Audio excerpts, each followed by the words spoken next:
I'm not hearing you.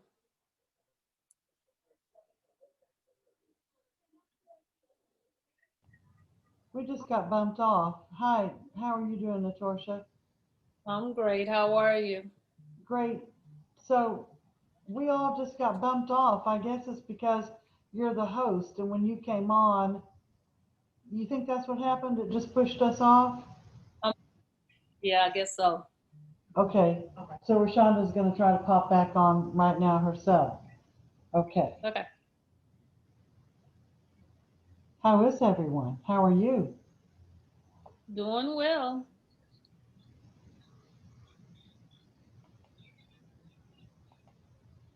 All right.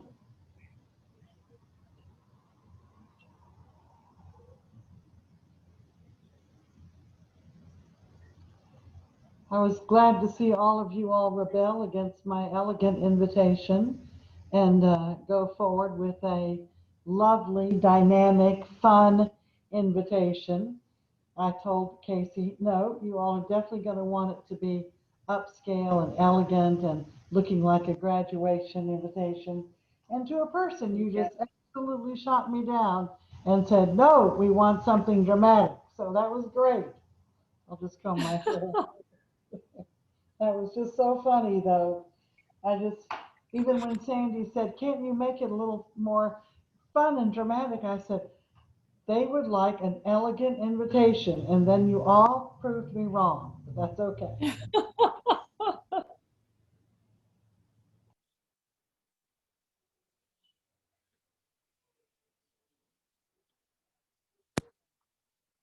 Because I am yawning tonight, I'm going to go off picture and just listen to the great program that Sharon and friends are going to share. Oh, I'm trying to get Facebook set up, so all I have to do is click.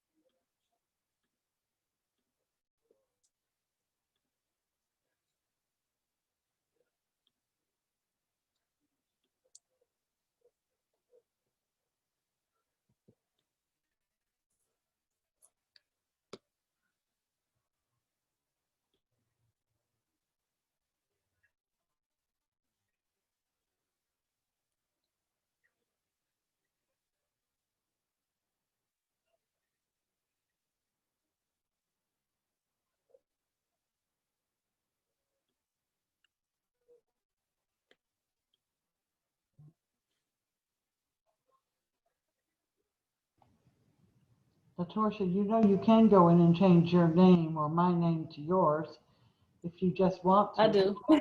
I've never been quite so honored to look as great and seem as smart as I do with my name at you. So you also don't have to change it. I kind of like that. All I may do that.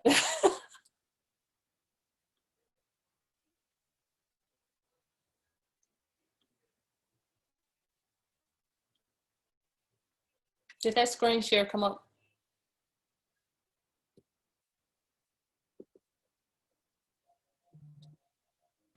I don't see it anymore, Natasha. It was up with Dr. Williams and our other guests, but I don't see it anymore.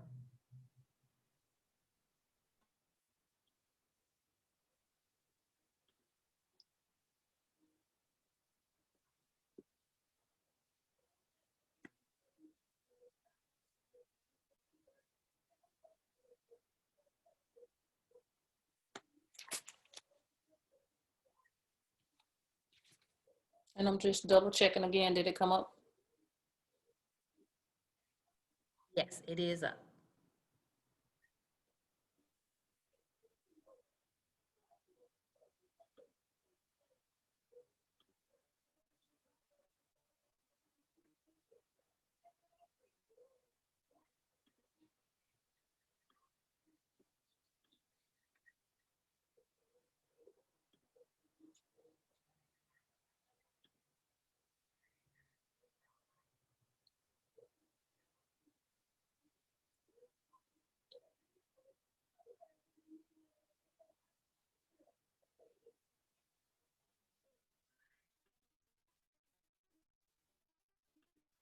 You all just let me know when you're ready.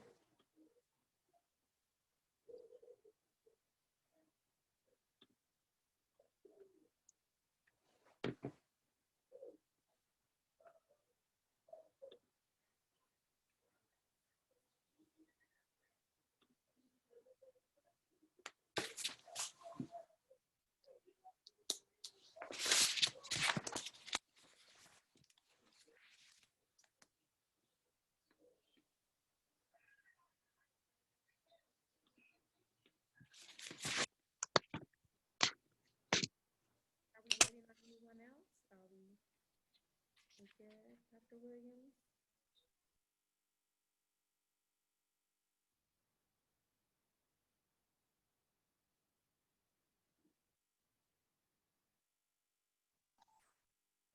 Hello, hello.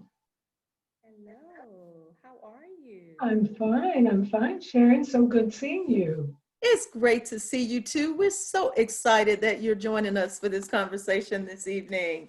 Well, I hope I can make some small contribution to the dialogue. I know that you will. This is truly an honor for everyone. Truly an honor. I think since we have the lady of the hour on, we are ready to start. I know that Natasha, you're in charge, and Rashonda is going to do some introductions, and we're going to go from there, right?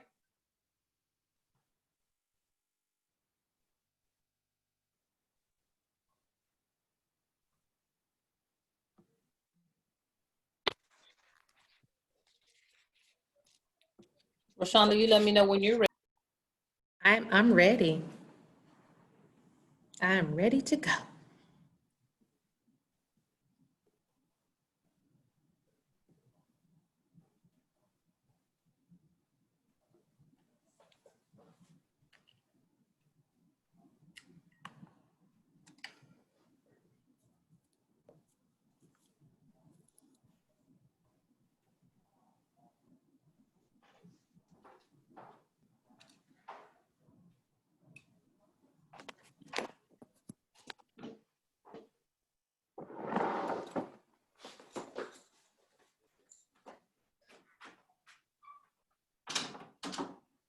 All right, we're going to go ahead and get started.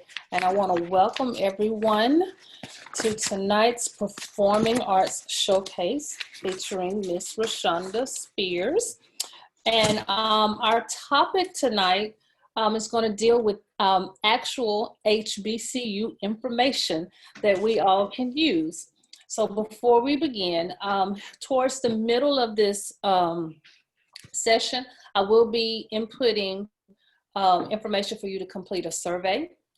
And as always, I always like for you to put your name and your email address in the chat, just so we can keep up with who you are. And periodically, I will be putting that survey link in there. So hopefully you'll go ahead and take the time to fill it out, or even in the 5-minute break, it'd be wonderful if you could take the time to fill that out for us. So just a little bit about Miss Spears. Well, actually, before we do that, let me go ahead and show this reel. Just to keep everything moving like we always have. And I'm going to share my screen. And this is our wonderful reel that we have been showing to everyone.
right. And you know what? She doesn't need much introduction because you saw her throughout that whole reel.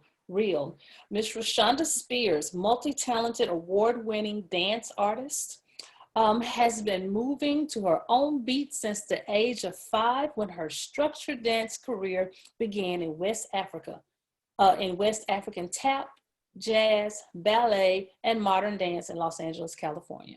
Rashonda has performed in various venues, including commercials, plays, musicals, and movies. Rashonda is a graduate of Grambling State University and served as a dance professor at Southern University in Shreveport for 9 years. She is a resident choreographer for Mahogany Ensemble Theater, dance instructor and choreographer for Shreveport Little Theater, and founding executive director of the Shuffling Along Foundation and Performance Arts Scholarship Fund. I introduce to you all tonight Ms. Rashonda D. Spears. Ladies, before moving forward, you're not live, Natorsha. Can you press your Facebook Live button? I have some folks messaging me saying they're waiting for it to go live on the Shrek Regional Arts Council page.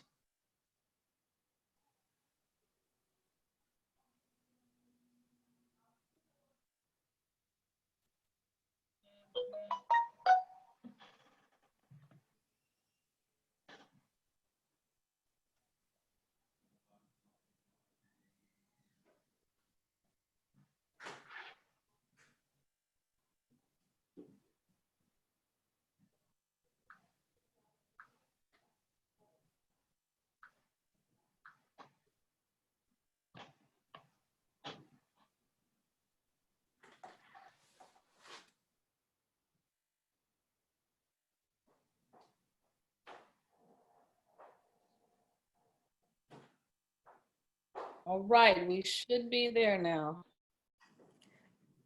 Is the live button showing on your screen?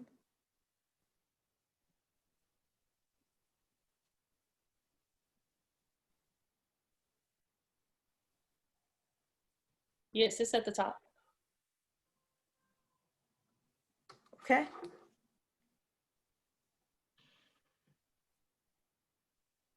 All righty. Good evening, good evening, good evening, and welcome again. I'm so very excited to be here and to have each and every one of you on with us. This topic of discussion tonight is near and dear to my heart, and I hope that each and every one of you who are tuned in will enjoy. Natasha, you could go ahead and put that slide up for us so I can go ahead and get started with our introduction of our host on tonight, Dr. Williams, who is so amazing, and I want to be just like her when I grow up. All right, good evening again, and welcome to the HBCU Homecoming 2020 SUSLA GSU Artist Reunion Zoom Masterclass Series. Tonight's discussion, History and Impact of HBCUs. This series sponsors are the National Endowment of the Arts, AT&T, Shreveport Regional Arts Council, City of Shreveport, and the Carolyn W. and Charles T. Beard Family Foundation.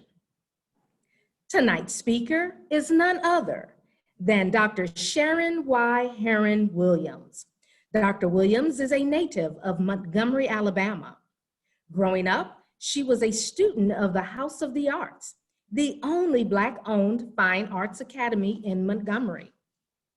And she received an advanced academic diploma from the Carver Creative and Performing Arts Center. She then went to Stillman College, an HBCU in Alabama, and majored in history, pre-law, minored in political science, and graduated magna cum laude as the outstanding student in history. She received early admission and a fellowship to graduate school and pursuing graduate studies at Mississippi State University, receiving a Master of Public Policy and Administration and the Doctor of Philosophy in Public Administration. Go to the next slide, please, Natasha.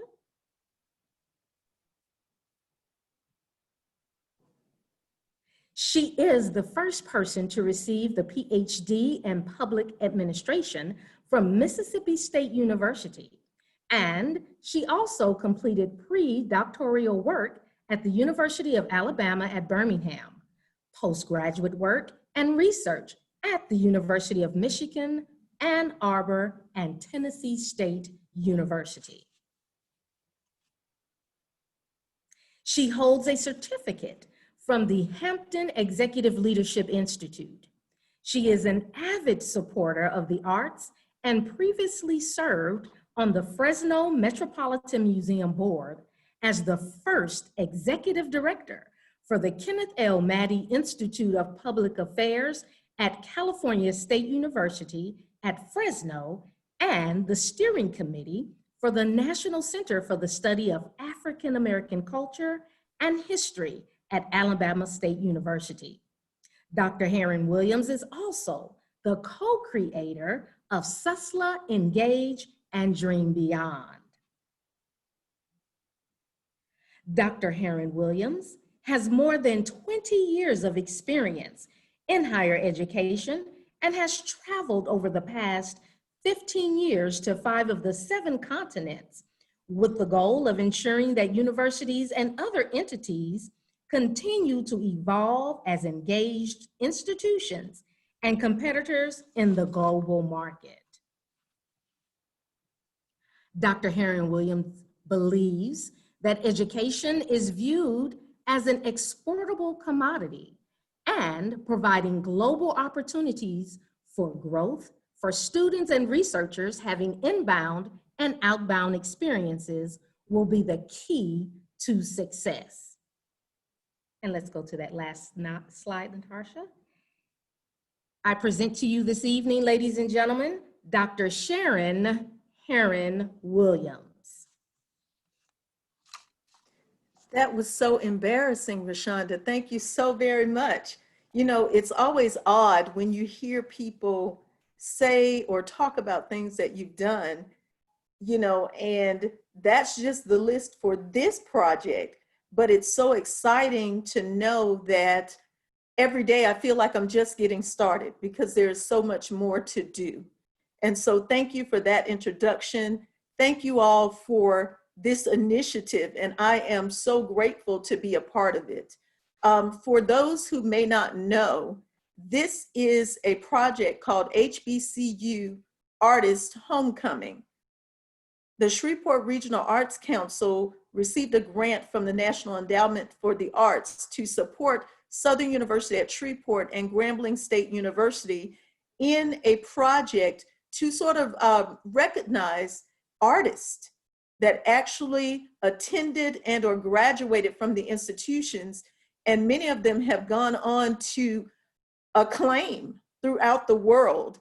And it's, you know, all of them are not as well known as you would think in this area, but once you attend these master classes and participate, you begin to learn about the impact of the programs that were started at these institutions in Northwest Louisiana. So we're very grateful to the Shreveport Regional Arts Council and for all of their partners and for our sponsors for the opportunity to highlight greatness. We know that HBCUs hold a valuable place and space in higher education, and what is done by those persons who attended and or graduated HBCUs is not always recognized, but the significance of their contributions and the impact can still be felt throughout the world. And if you've been working with us and listening to us over time, you know that because you've heard people like Miss Brenda Wimberly, you've heard Fred Irby, you've heard so many folks talk about how the arts played a pivotal role in expanding other areas of the institutions, but also serving as a catalyst for those who may not have had an outlet for their creativity in other arenas in their respective areas. Now, tonight's conversation is supposed to be about the history, the significance, and the impact of HBCUs. And I want you all to know, when you are in the arts, you know, even if it's a part of STEAM, and I said that because of our speaker, because we know that there's a lot of emphasis on STEM education, but she focuses on STEAM because we know that there's value in all of the curriculum that's offered.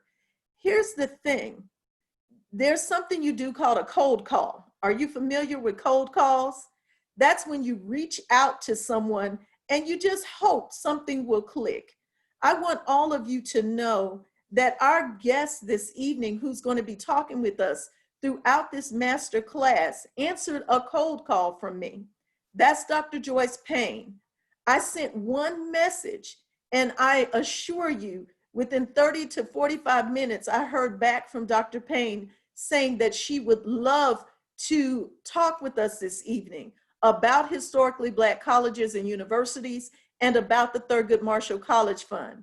Dr. Payne, I am so grateful to you for answering the call and for being willing to take some time out to talk with everyone about HBCUs and about how critically important a role HBCUs still play in educating all people, not just African Americans, but all people, and about the rigor, the value, and the product that's produced as a result of people attending HBCUs, as well as the product that's reduced by the support of those who understand the value and impact of HBCUs. So, ladies and gentlemen, I'm going to be talking about some of the historical pieces throughout the conversation, but I don't want people to wait another minute to hear from the founder. Listen to me now. This isn't just a person that's a member of the board, a person that is the advisor to the president of the Thurgood Marshall College Fund. She is the founder. This is a woman who had the foresight and the intuitiveness to understand that HBCUs needed a different type of advocate. We're all familiar with the United Negro College Fund, and they work with them as well. You know, everybody grew up on the saying, a mind is a terrible thing to waste. And we know that it is. Dr. Payne came up with an idea to create an organization that would support public HBCUs, because public HBCUs were not receiving the type of support and the type of advocacy that was necessary for them to continue to grow and expand. And over time, she has created an expansive network of individuals, nonprofits, corporations, and people in general who are rooting for and supporting through their dollars, right, through internships and other opportunities, the concept, the notion, and the advancement of historically Black colleges and universities. She is a former president. She is a CEO. She has been so many things that I won't name them all, but I'm going to ask her to now talk to us. So without further ado, ladies and gentlemen, Dr. Joyce Payne, founder of the Thurgood Marshall College Fund. Welcome, and thank you so much for joining us this evening. Well, Sharon, thank you so much as well. I didn't realize I was going to be the keynote this evening. I simply agreed to participate. So I'm going to make this as informal as possible. And that's what we want. It's a conversation. Well, that's exactly what I'm prepared for. And of course, when Sharon calls me for anything, I have to respond, because she has been one of our strongest supporters. When Thurgood Marshall was just getting off the ground, Sharon was right there. And not just for Southern University or whichever university she was at the moment. She was there for all of the African-American students that attended our Leadership Institute in our gala. So she's been a long-term supporter of the entire African-American community and places a lot of emphasis on excellence and Black exceptionalism. So I want to applaud you again, Sharon. It was just wonderful to find out that you were at Southern University. Southern holds a very special place in my heart. Michael Stubblefield Yes. in Southern Baton Rouge as well. And Michael and I have done a number of projects together and essentially tried to start a national endowment for science that would be made up of all of the historically Black public colleges and universities. And so I still have a vision of making HBCUs world-class institutions. And we could be world-class universities if, in fact, we had the kind of support that Harvard University got in, I think it was around 1636 when Yes. Harvard was founded. And interestingly, I'm going to kind of make a curve here. When Harvard was founded, 2 years later, I think in 1638, enslaved Africans arrived in Massachusetts, shackled, tied together, tired, bruised, and brutally abused.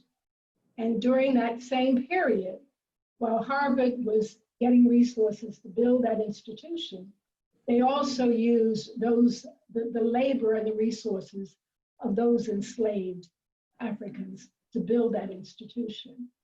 And so when people ask me, why can't Southern University or Morgan State University be world-class institutions? You have to go back to the beginning of higher education and understand that African Americans built many of these institutions. And if any of you have read Ebony and Ivy, you will know that we made an enormous contribution to higher education. But what is very sad about that, in that same year, around 1638, Massachusetts ratified the enslavement of African Americans, or the enslavement of Africans, while at the same time Harvard was building this world-class institution. Well, it wasn't until I think about 1799, and don't hold me to these dates. Matter of fact, I think I have the date. Yeah, 1799, we had our first African American enter Washington and Lee University, which I think is in the state of Virginia. And so we're talking almost more than an entire century later, we had our first individual enter higher education. And then it wasn't until 1823 when we had our first graduate from Middlebury College, and I believe that's in Vermont. And so, you know, when you ask why can't our universities be world-class institutions, it's because we were enslaved for centuries, clearly, and were denied the opportunity to be educated. And as a matter of fact, to even be educated was a threat to not only our lives, but a threat to the continuation of enslavement of Africans. And even today, you know, why would I go back to the 1600s? Because if you look at the continuation of exclusion and the distribution of resources, Sharon mentioned STEAM, we will see that enormous amounts of dollars still go to a handful of institutions. Yes. So Johns Hopkins traditionally or normally receives more money from the federal government than the collective group of HBCUs. And so we have to be the architects of our own destiny at some point. We have to find a way, even with our limited resources, to create those Nobel laureates, to create that Black exceptionalism. And as I say to some of my younger colleagues today, we need some Black supremacy. I mean, we've talked a lot about white supremacy, but I want to look forward to some Black supremacy so that we understand the power of the Du Boises, the power of the Bethunes, the Tuplins, and to celebrate that, and to celebrate our heritage rather than to deny who we are. I had a beautiful conversation with a young lady in the Gambia today, and Sana is a musician, and you may have read about her. I can't remember her last name. It's a very complicated last name, but she has created a school in the Gambia. She's in the process of building it for the performing arts. And so I called her to say, what can we do together to not only help you build your institution, but to also use the talent and the resources like a Dr. Williams and like Rashonda and Pam and Brenda and also Eric, Francis, and all of the other names on this call today. What can we do to transfer your expertise, your resources, your talent to the Gambia? Because her position is, we don't want to lose the talent to Europe and to the US. We want to build the talent here, nurture the talent, and have them contribute to the economic development of the Gambia. And some of us are facing the same kind of challenges. I live now in North Carolina, and in a little town by the name of Rocky Mount. I think we have about 60,000 people. And it's a dramatic experience for me growing up in the city. As a matter of fact, I'm so out of it that I didn't realize I had red ants on my feet. I got bitten by some red ants the other day. I was out in my backyard with no shoes on and found out that you can't do that. I probably should have known that one way or another. But the point is that we're trying to keep our young people in Rocky Mount, or at least have them come back with their talent and their expertise. And so those universities that are in rather rural areas, we have to do more about reaching out to our communities. It's not enough to simply produce scientists and biologists and economists at Southern. They have to contribute something to the uplifting of the community, especially to the fragile communities. So I always ask students, what's an education for?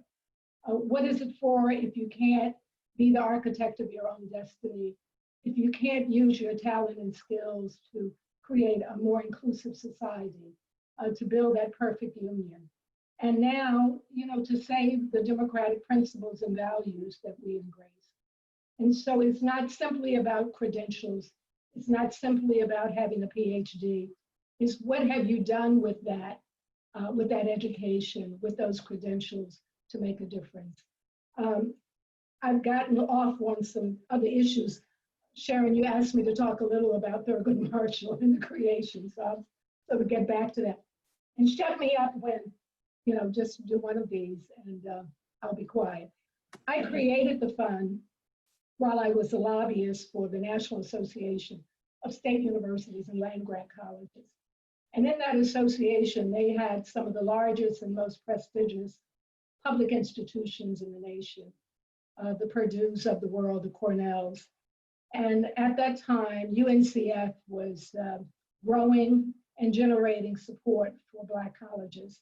And I was making telephone calls for UNCF and didn't realize that those funds were not going to the District of Columbia Teachers College, where I received my bachelor's degree.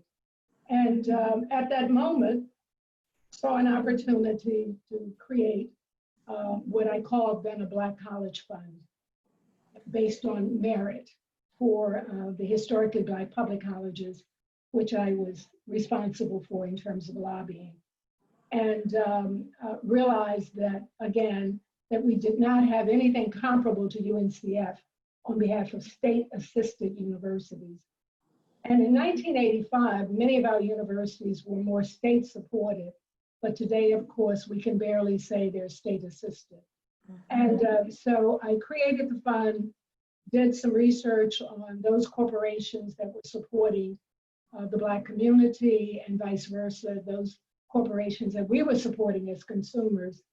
And as opposed to meeting with them and requesting support for the creation of the fund, I talked to them about sharing the profit.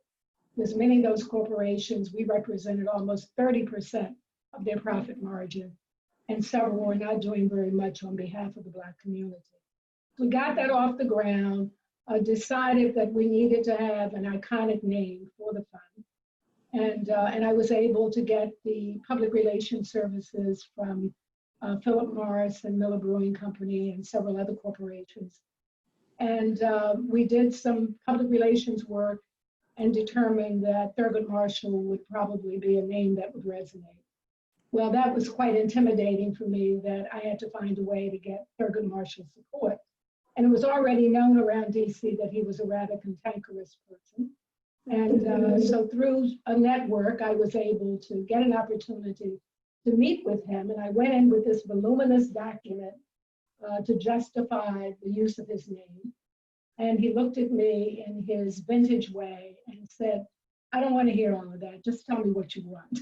And so I said, well, you know, we would like to use your name to create a merit scholarship program on behalf of the public Black colleges and universities. And of course, you know, he was a graduate of Lincoln, and I talked about that a little, and he just sort of shut me down and said, look, you know, I don't have time to hear all of that.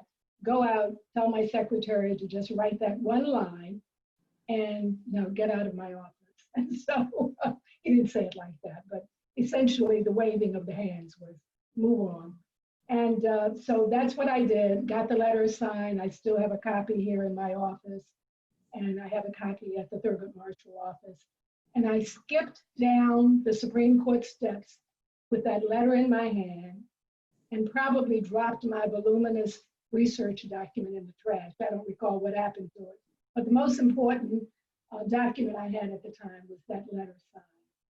And need I say more, that created the multiplier. It created the elevator, the escalation, all of that for the Thurgood Marshall Fund. And we had our first dinner in 1987 in the biggest snowstorm in DC, and ended up having about 800 people there. Could not get Thurgood Marshall to come. He said, no, I'm not coming. Don't bother me again.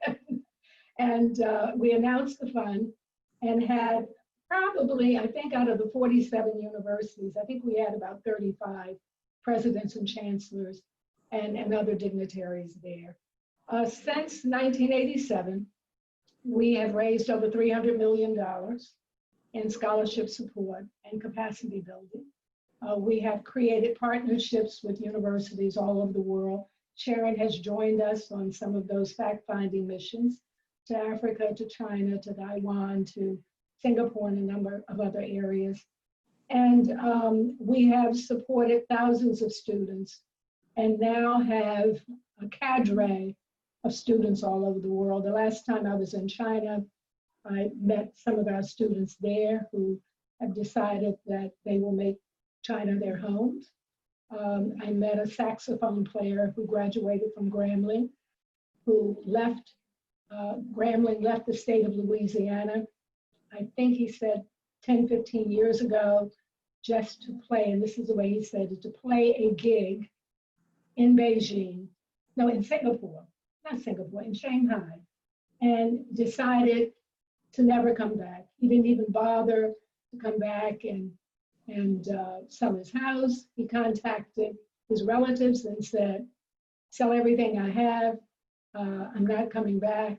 And he's been in China. That was 15 years ago, 10, 15 years ago. I'm sure he's still there. And he just said, you know, there's a lie that we have to overcome, that we aren't necessarily the greatest country in the world. And I'm by no means promoting China. I'm simply saying that he found a home, he found a space where he felt comfortable, and he said he had a steady gig. He didn't have to roam around Louisiana looking for nightclubs or play at Blues Alley in Washington, D.C. every once in a while. He had a steady gig. And so we have found individuals who are working in agriculture in Taiwan and certainly in some of the African universities in Ghana. And I'm just so very proud to be affiliated with the Thurgood Marshall Fund and to see the growth and development of our students. We most recently, I guess the largest award we have received was $50 million from the ex-wife of Jeff Bezos. And that was an award that we received about a month ago. We have, in the last 4 or 5 months, we have raised close to $150 million for our endowment.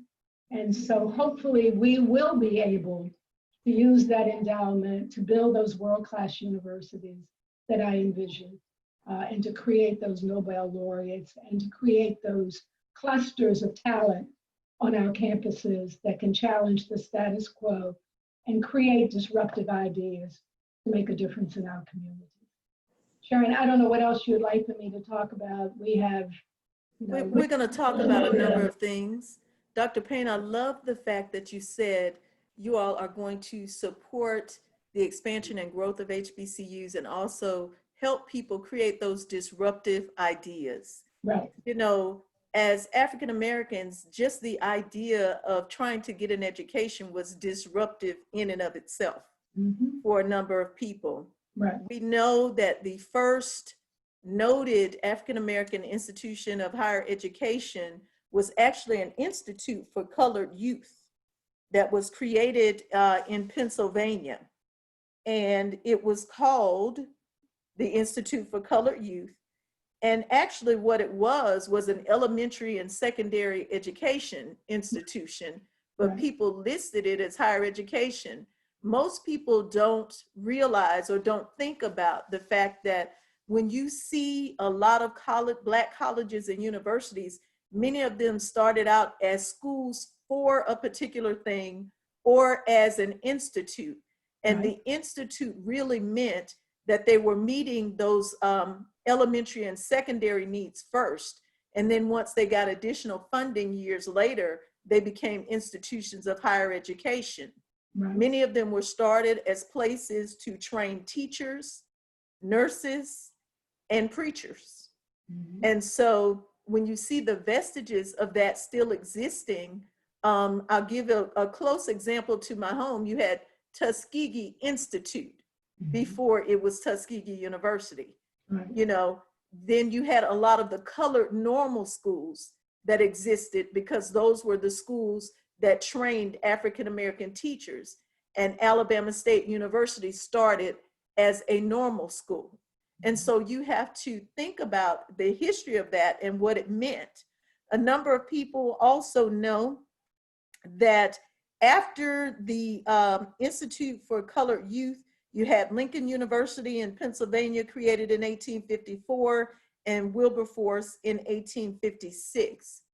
At one time, there were more than 120 plus HBCUs or African American institutions. Now the number fluctuates depending on how people count them between 101 and 107. What is happening or what has happened to HBCUs over the last 2 decades, which is causing such a rapid decline in their existence, Dr. Payne?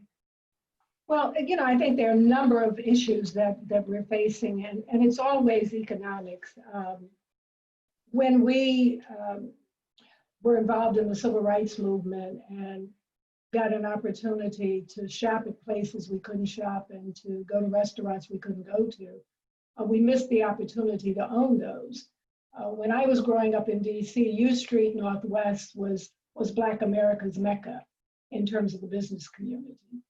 But we were so enamored by going to the white communities that we lost support for our Black businesses. And so consequently, and it's the same situation in terms of where we live and geographically, where we're placed throughout the country. I don't know whether you've read Eddie Gaud's book called Democracy in Black. And he talks about the value that we aren't valued at the same level as others in the nation. And I maintain that I'm not sure we value ourselves sufficiently in terms of understanding the quality and the richness and the brilliance of those in our community and the role that we played in building this civilization. And so I think it's about value. I think it's about our need to create another vision. And I think it was, who was that said it? I believe it was either Nelson Mandela or Thurgood Marshall. That's polar opposites. But someone said we have poverty in terms of our vision. So we have to create the kind of vision that places us 25 years ahead. I mean, even when we're talking to our students today, we need to talk with them about where do you want to be in the next 20, 25 years and how do you get there? So while we were training, sharing nurses and doctors and lawyers and teachers, we weren't training entrepreneurs. We weren't telling our students that you could also be the president of the Chrysler Corporation or the Ford Foundation. Our expectations were relatively low, and I understand that because we had no models in our community. I know I had none in my community. The models in my community were teachers. And so many of my colleagues aspired to be teachers. And but business owners, the businesses in our community were small businesses. And nobody thought about how do we run the government? How do we build the government? How do we create corporate America? And so I think it creates an opportunity for us to have a different kind of mindset. And I do think the young people are there now. I mean, it has taken decades for us to get there. But I can tell you, when I talk with my granddaughter, she has absolutely no tolerance for doing anything on a piecemeal fashion. She wants the world to change overnight. Wow. And that may be too idealistic, but I'm impressed with the fact that she has no patience, no tolerance for discrimination. And by no means will be an apologist for who we are and what we contributed to this country. Okay. It's a long response, but it is not. And that's what this is about. And Sharon, we also have to adopt our institutions as if they're our homes. Right. I'm as concerned about Southern University as I am about how my children thrive, because I know without Southern, they can't thrive, they won't thrive, their grandchildren won't thrive unless they have a place to go. And that place needs to be where they can be affirmed, where they can grow without being burdened by the notion of discrimination and affirmative action. And certainly we need affirmative action, there's no question about that. But I want them to be free of any burden. I want them to have all the same opportunities that every child in this country. I want them to be able to thrive and to strive for that American dream that all of our children have an opportunity to see as a possibility. Right. Now, we know that there have been a lot of changes over time. We know that, of course, following the Civil War, public support for educating Black students became greater. A lot more noise was being made because we needed an infrastructure in the nation, essentially, right? And so we needed to educate people to be able to build things and do things in the way that was necessary. But we know a number of the public institutions received funding from the Second Morrill Act or the Land Grant Act of 1890. And so we look at that, but we also look at how much time passed between the first Morrill Land Grant Act and the second, and there were already disparities there. You mentioned the fact that when people were able to go places that they normally would not have been able to go, the mindset changed. And we saw that, when the courts affirmed Plessy versus Ferguson and created separate but equal, but then you move forward and we have, Brown versus Board of Education, you have a Civil Rights Act, that talks about making sure that people have equal access, but with equal access did not come equal funding. Right. And so I know that was one of your drivers for creating the Thurgood Marshall College Fund. Well, we also have, just one point that I think is important. We had the Council of 1890 Presidents and Chancellors created under the Land Grant Association. And when we when we decided we were going to take on the battle of land grant funds, the 1862s have been getting substantial dollars since the creation of those land grant institutions. And even when the 1890 Act was passed, the Congress did not have a mandate in the 1890 Act that required that the states provide equal funding so that every federal dollar that Louisiana State University receives, I think about 10, 15 years ago, they were getting 7 state dollars for every federal dollar. At that same time, Southern University was not getting $1 in matching support. So the 1862 Act requires matching state support. The 1890 Act, as hard as we worked on that, simply encouraged the Congress to provide matching dollars. That legislation remains the same today. So the Black land grant institutions, the 1890s, are still fighting for equal funding.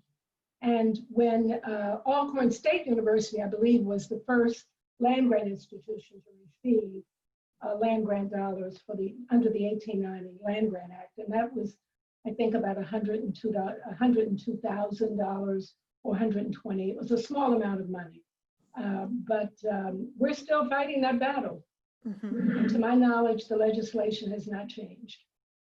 It has not. And when you look at it, you know, if people were to do their research and look over time, and that's one of the reasons we're having this conversation, you literally had to have lawsuits filed, right? Which is no different than anything else in order to try to get funding. So there were a number of desegregation in higher education cases that went on for several years. You know, when you look at the case in Mississippi that was related to Alcorn State and desegregation in higher education, it took 17 years for that case to get to court and then finally get a decision about whether or not the father that originally filed could get what he had requested for his son. Mm-hmm. You know, and so those battles are still being fought. That was the Fordyce case, I believe. It's been a while since I've looked at those, but many of those cases did not end up being in favor of the HBCU community. In terms, there was some funding. I sat on the commission to make recommendations at Coppin State University in Baltimore, and we had recommended $300 million for Coppin. By no means did they receive $300 million as a result of the desegregation case there. So even though some of our universities benefited, very few of them did. Right. Mm-hmm. And in Alabama, you know, I was around when Knight v. Alabama was filed, you know, which was a big desegregation in higher ed case. But what had to happen, they had to fight not only on behalf of Alabama State University, but also on behalf of Alabama A&M as the 2 4-year public HBCUs in order to try to get some level funding. And although some funds were given, the disparities were so great at the time, you're still playing catch up at these institutions. They were able to get some new programs, able to get some new buildings. But when you look back at the details of the cases, you know, it was a hard fought battle. People were putting conditions on everything. For every program you started, you had to have X number of graduates within a certain number of years. You couldn't have duplication of programs. So if you had one program, for example, at the University of Alabama, you couldn't have the same program at Alabama State. It was insane. You know, so you had to have a set of people looking at the details while you had another set of people saying we need to get the plans to build these buildings. And then there was a time limit put on the decision, which is very odd. You know, in many of those cases, if all of the work that was allowed or all of the funding that was granted was not used in a certain amount of time, then it just went away. And you would have to file for an extension or file an appeal to the decision. Why is it that there is a time limit or a time frame put on funding and operations for historically Black colleges and universities? That appears to be disparate in and of itself. Well, I mean, you can just go down the list. Admission standards changed. That had a negative impact, an adverse impact on our students' ability to get into college. And just, you know, if we look at the large number of students who are receiving some form of student financial aid, you know that we have an economic barrier. Something like 75% of the students attending the Thurgood Marshall member universities are on some form of financial aid. And of course, even, you know, when you look at the loan programs and the indebtedness of our students, it's just astronomical. And so we have a number of barriers, but Sharon, if you think about all of the structural policies that we have in place in terms of the federal government, those structures were there intentionally. We were not supposed to be a Johns Hopkins or a Harvard University, and so everything was put in place to make sure that you could not grow to that level. But you know, now we're I think at a different place, a different mindset, a different level of opportunities. We have to engage more of our graduates to support our institutions. We have some Black wealth out there. Whether we're using our wealth in a very strategic way is another question. I mean, we're trillions of dollars in terms of the Black economy, but we still tend to be great consumers.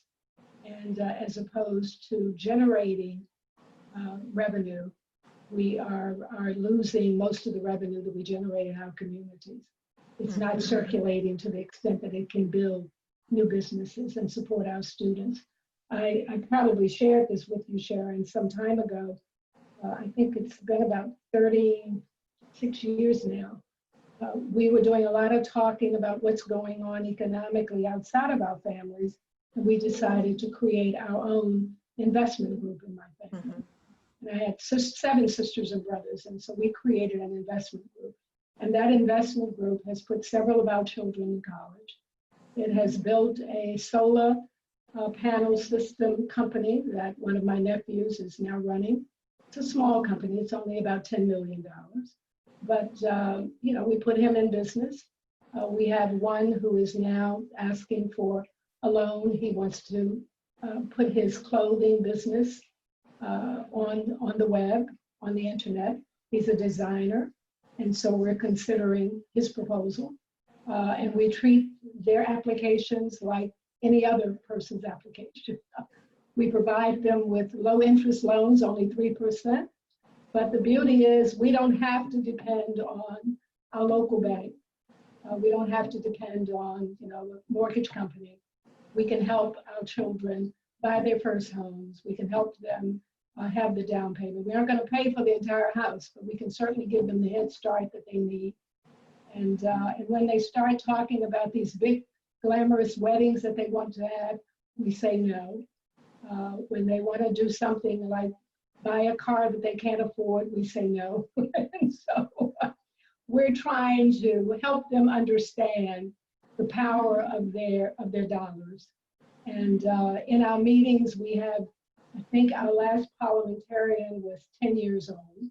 We involve them in our business meetings and our family meetings so that they understand how to run a meeting. And so it starts at the micro level. It starts in the family. We certainly, when they think about which university they're going to attend, we certainly recommend the HBCU community. My granddaughter is at the University of the District of Columbia now studying classical music and business. And so I would say to the entire Black community and those in education, you shouldn't be teaching business and finance unless you have also taught that student how to create business, finance, and wealth in your own family. Wow. How do you use that to extend to the larger community? It has to start at home so that you don't have to be beholden to anyone. That's powerful. And I know that a lot of institutions are required to teach modules or units, if you will, on finance, but it's more associated with debt and with student loan related matters. But the way you have put this and created this model for your family, I know that there are other families doing this, but maybe this is something, and I'm going to throw it out there, Dr. Payne, because you're still innovating and creating, maybe this is a design that can be reintroduced in the HBCU space, you know, Well, and help people set up not just biological families, but the families they choose in order to be able to engage in similar types of initiatives.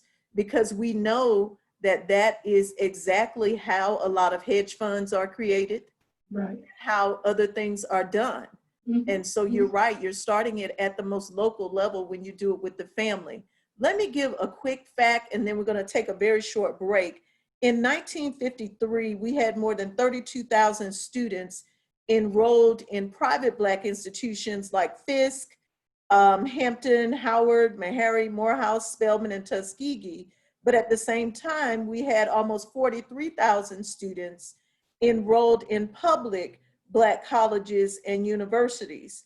When we look at these numbers in 1953, and here we are in 2020, you know, and we're looking at what's happening with declines in the numbers. We look at how some HBCUs have closed primarily due to financial reasons, which ultimately impacted their accreditation standing.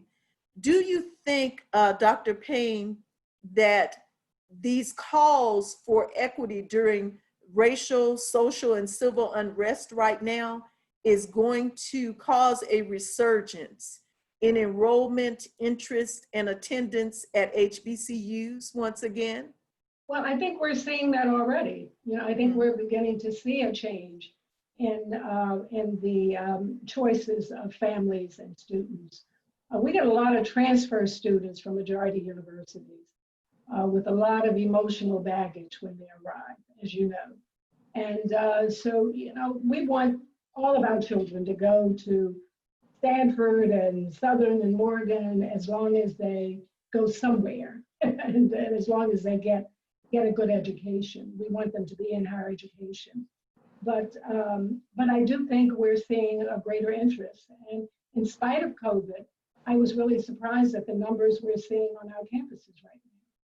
And so somehow we're finding a way to get beyond the challenges we're facing. I mean, we're a resilient community. I was talking with a young man I did an article with at Duke University, and his pitch was, you know, woe is us, and woe is me, and poor Black colleges. And I said, no, no, no, no, no. I have a different message for you. These presidents and chancellors are accustomed to making things happen with limited resources. We work with fragile communities. We have a long history. So we're resilient. If we stopped every time we had a challenge, we would never get anywhere. And so every crisis, someone says every crisis has an opportunity as well. And so we're using this crisis to take a very close look at our universities, to look at the emerging technologies, the emerging disciplines where we need to be prepared to be at the table. And so I think this is an opportunity for us to rethink our choices, Sharon. And I think I'm seeing great things happen on many of our campuses. I agree. Mhm. Let's take about a 2 to 3 minute break. Dr. Payne will just stay on the line. But if you would, all of you that are on the call, if you can put your name and put your HBCU in the chat, that'll be great for us. We want to make sure that we give a shout out or a roll call to the HBCUs that are represented. We also want you to put some information in the chat about one of your cherished HBCU experiences. That helps us as we continue with the master classes and as we honor ourselves by doing and participating in this master class series. So take a 2 to 3 minute break, and then we're going to come back and continue the conversation about the history, significance, and impact of historically Black colleges and universities. This is a master class that is a part of the Susla and Grambling State University HBCU Artist Homecoming 2020.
Sharon, before I forget, I wanted to mention the centennial book that the presidents and chancellors created with me back in 1990 in recognition of the centennial of the 1890 community.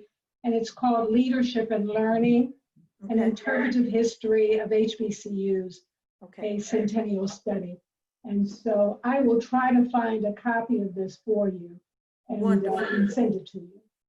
So in just a minute, when everybody returns, Dr. Payne, would you say that again? Okay. And then we'll ask either Rashonda or Natasha, can you all type it in the chat? So if people come across it, they may be able to locate some copies, please. Okay. Thank you.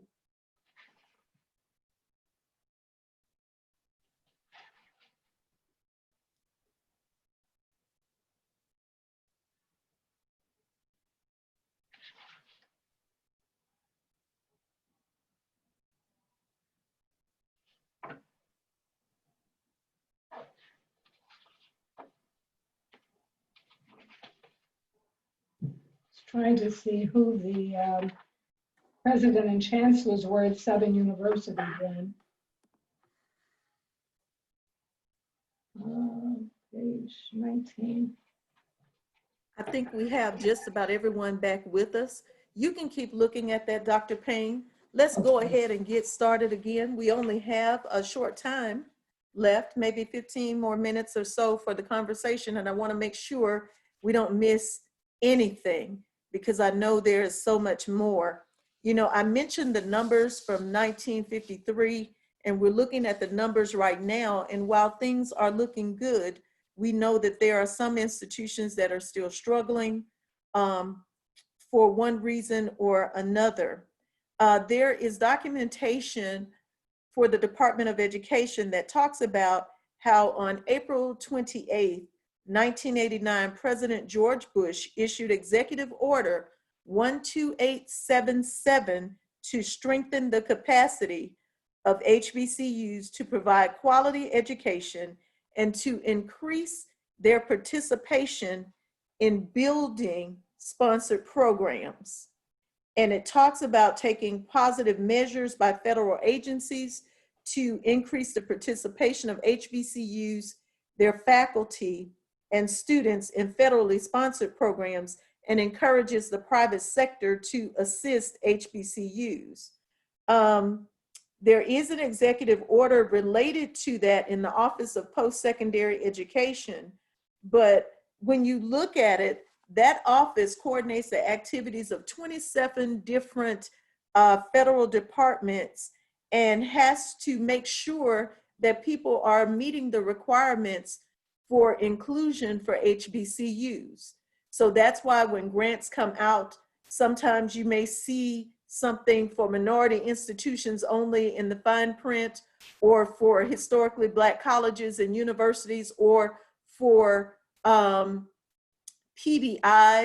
Most people think that historically Black colleges and universities are the only Black institutions, but if an HBCU was created after a certain date, legally it is now referred to as a PBI, a predominantly Black institution. And so we have to even look deeper at the funding cycles and access between HBCUs and PBIs, you know, because there is a little bit of a difference there in terms of the recognition and access.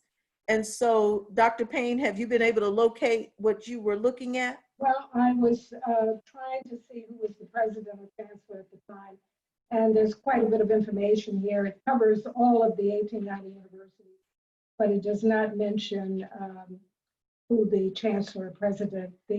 At that time, Walter Washington, who was at Alcorn, and Dr. Humphreys, who was at FAMU, and I believe Dr. Nance was at South Carolina State. They were on the executive committee. And Dr. Heitch, who was at the University of Maryland Eastern Shore, was the chairman of the 1890 group that proposed to conduct this centennial. So I was responsible for writing this with our Communications or Public Affairs Office at the Land Grant Association. And Sharon had asked me to mention the title of the centennial document is Leadership and Learning, an Interpretive History of HBCUs, a Centennial Study. And the Land Grant Association, that is now APLU, the Association of Public Land Grant Universities, they will probably have copies of this as well if you can't seem to locate it. Or just let me know, Sharon, and I'll see if I can track one down. I only have one copy, unfortunately. Okay, fantastic. And I think you've given us a homework assignment. So we'll find out who was the president and or chancellor at Southern University in 1990. But does your book have who was at Grambling at that time, Dr. Payne? Grambling wouldn't be in this centennial study. This was just for the 18. Just for the, okay, just for the land grants. Just for the Land Grant Institution. All right. Now, it is interesting to note at one point early in the conversation, you mentioned that part of our lack of access was due to location.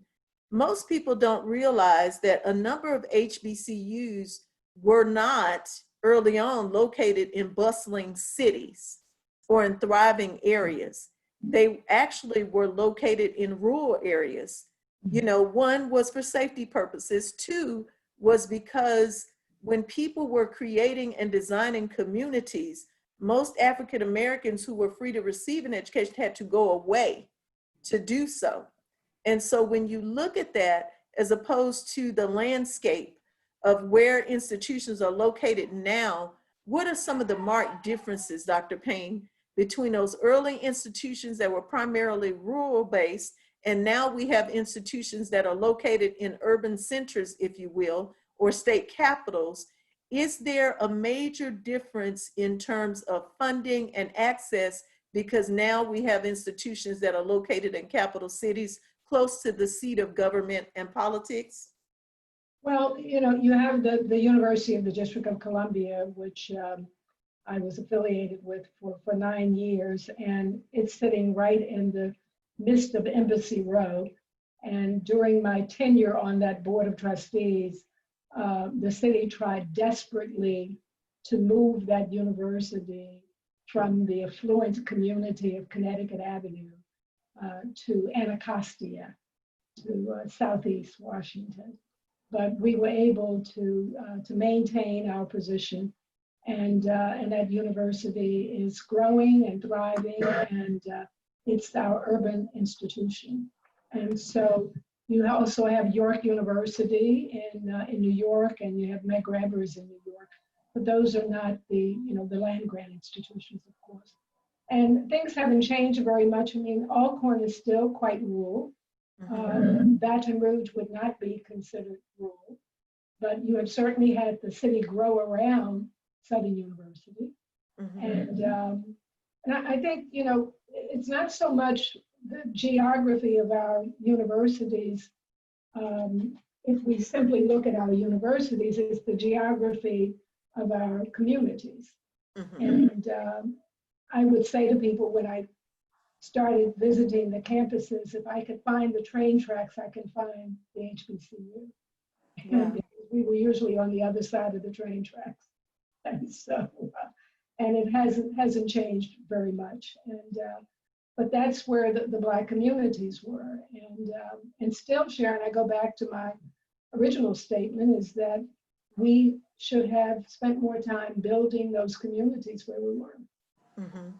And finding ways to maintain some economic balance in those communities, rather than to look at trying to be an urban institution when in fact, you know, we did not have the same resources. And we also have to look at how resources are distributed nationally.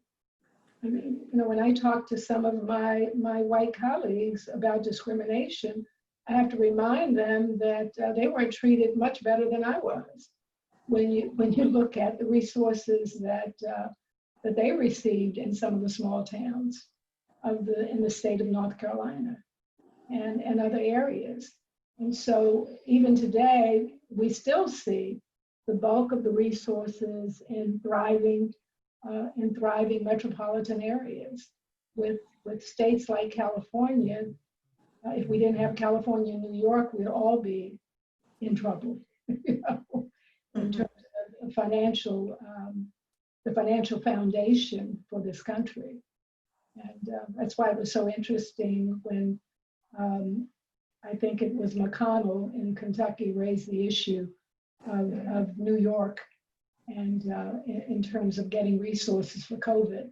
And of course, the governor had to remind him very quickly that if it wasn't for New York, Kentucky wouldn't be able to survive. Because they're contributing much more to the federal budget than Kentucky. And yet we have the McConnells and others representing the nation, and to some degree, you know, dominating the nation. So somehow we have to look at changing our political structure and that ecosystem so that we have a much more balanced economy. I think that's going to be critical for Black colleges as well. Wow. The other point I would make too is that when you look at some of these universities, the universities were working in concert with their states and their cities to grow the talent, to contribute to the economic development, so that there's no mistake why Boston and Massachusetts is thriving. They're thriving because MIT and Harvard and many of the other universities in that area, and Berkeley, the performing arts university there, they created clusters of talent. Then the government used that talent to build the cities and to grow the economies. And so I think we have to look at that business model as well. How do we bring together the talent on our campuses to not only look internally, but externally? Because, you know, in some of the communities that I go to, and I won't mention, well, you know, I can mention universities, but if you go to Coppin in Baltimore, Coppin is across the street from a devastated community. And so people want to know, you know, what have you done for this side of the street? How can you maintain the quality of that campus and the dignity and the decorum that you expect people to recognize when they walk on that campus? And yet you show no concern. You don't have services that will touch the lives of those children. We have to clone our own. And so I think we have to look at our business models as well and change it so that we not only have a global outreach, but we have domestic outreach. When I hear a number of alumni from historically Black colleges and universities, you know, there are a few schools of thought, as you're well aware. Many of them absolutely love it. It sounds like the greatest love story ever told. But then when it's time to donate, people get a little bit quiet, and then they want to tell you everything that was wrong at the institution, even though their lives may be going well in a number of cases. How do we go from some of these stark representations or great representations of prosperity to these stark realities of austerity? You know, I think about Booker T. Washington and the building of Tuskegee Institute and how it was his goal to empower Black students, if you will, to be able to design, create, grow, and do everything that was necessary to build and maintain the institution. And a lot of that transferred to the city of Tuskegee. But when you look at it now, part of it looks destitute. You know, the institution is still there. You're still producing a number of well-educated people who go on to graduate school and make great contributions, but it's not reflected in the area. So you have some entrepreneurs who are coming in trying to encourage families to buy up houses, you know, that are abandoned or dilapidated and restore them and say buy them and rent them to the students. You know, that's one concept. I look at Selma, Alabama, that everyone travels to for the Jubilee every year. Everyone wants to pile up on the Edmund Pettus Bridge because it is the thing to do. It's popular, you know, to talk about Bloody Sunday, to talk about what happened. But outside of that week or outside of those short windows when they're talking about it, people don't talk about the fact that you used to have 3 colleges in Selma, you know, 2 of them Black institutions that are now closed. Right, right. You know, and so those conversations are the ones that are not taking place. And we see a number of our institutions being swallowed up in the places where they're actually supposed to be thriving and growing. So how do we present that? When I went to the Hampton Leadership Institute, you know, I was very impressed with Dr. Harvey. A lot of people are. There are different schools of thought. He is very fortunate because just as the president of Xavier was able to have such an indelible impact because he was able to be president for 40 years, Bill Harvey has been able to do that. So you see all of the ebbs and flows at an institution. And even though Hampton is private, you know, when he tried to do some public partnerships and people said no, he appealed to the base. He appealed to people and said, look, we can do this. We produce more Blacks with PhDs in physics than anybody else. So when he wanted to build a proton therapy institute, right, for cancer research, and the public dollars weren't there, he raised it in private dollars and built that proton therapy institute.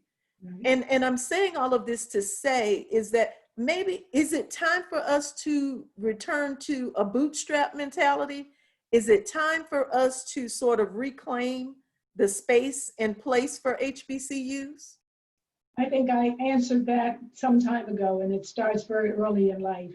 I was interviewed for a position many years ago for a superintendency. And one of my ideas at that time was to teach finances to first graders in the Black community. Of course, I didn't get the job. And that was viewed as a very radical position many years ago. And so I think it goes back, Sharon, to my proposal that, that we not only have to help our children and our children's children understand how capitalism works and how it does not work on your behalf unless you, in fact, make it work on your behalf. And we also have to have more African-American studies and more African studies and history. I don't know how many Black colleges even offer African-American studies on their campus. I was on a campus not too long ago, and the entire African-American studies department was white. Yep. I'm not suggesting that white faculty can't teach African-American studies or African studies, but there's something wrong with that picture.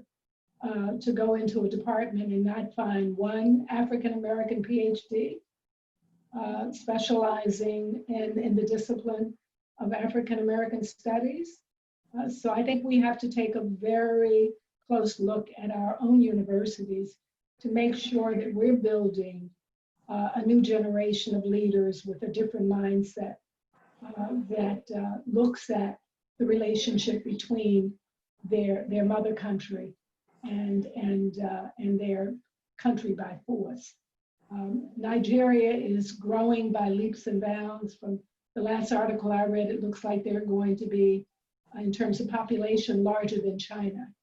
And that means that we're probably looking at an enormous thriving economy.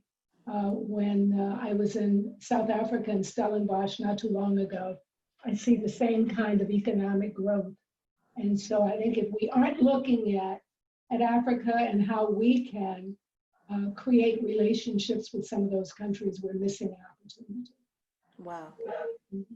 That's powerful. Yeah. So it's not just reclaiming home in the US, it's reclaiming the motherland. Absolutely, absolutely. Well, Dr. Payne, Economically, culturally, socially, and I'm sure that Roshanda can appreciate that. I presume she was also doing some African dances, and I'm a frustrated African dancer myself, but Wonderful. Wonderful.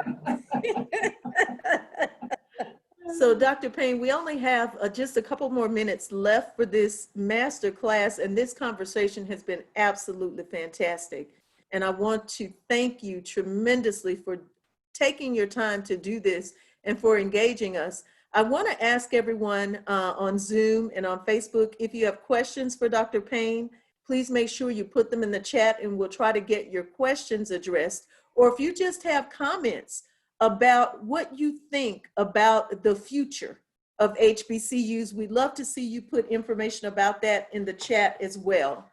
We I know, know, Sharon, I really would. I'd love to hear from all 12 of you on, or 14, or how many we have on. I'd love to hear your perspective on whether you are as optimistic as I am about the future of Black colleges.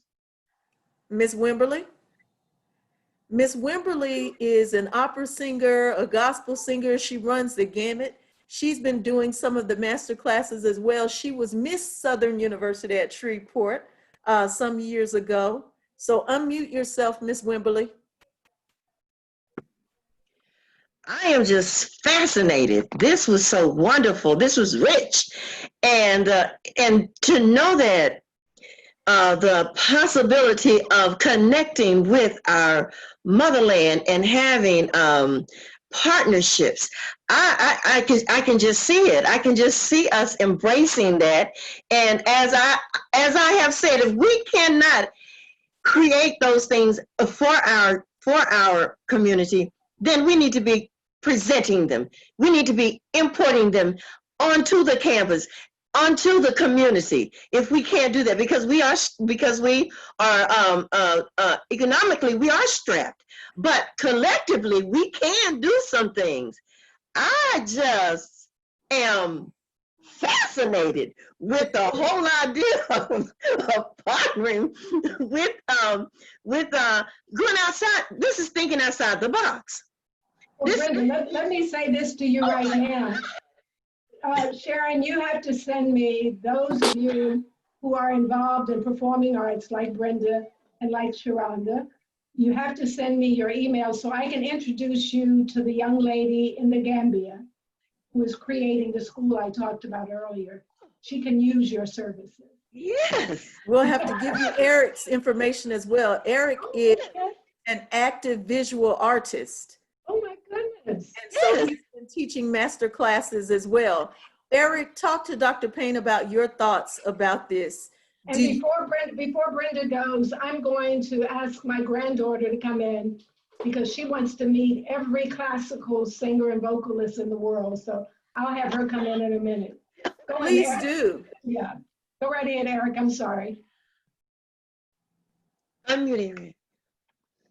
This was wonderful. It was amazing. It was absolutely amazing. I loved it. I loved it. I loved it. I loved it. And the future looks bright. The future looks bright. I'm thinking that more and more students are taking HBCUs seriously as a place they can go to get an education. You know, I hear a lot of young people talking about it. There seems to be a turn towards that. And we've always been able to do more with less. And it feels like we're getting more. So imagine how much better we're going to be able to do in the future. Yeah, it's looking bright. I think it's looking bright. And you're amazing, amazing, amazing speaker. Wonderful. Rashonda? I'm just at a loss of words. This is wonderful and amazing. Always thinking about how we can enrich, our students on both of our campuses at Susla as well as Grambling State University. I'm like Brenda, she screamed for me, so I'm good. I don't have to scream.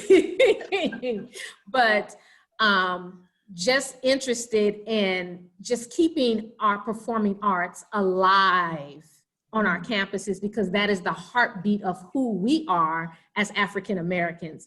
And until people realize and understand that those things are important for us culturally, as well as just going through life, I hope they'll, rethink, hey, we don't need to start cutting there first. Let's find other, let's be creative in how we continue to support our performing arts and visual arts on our campuses.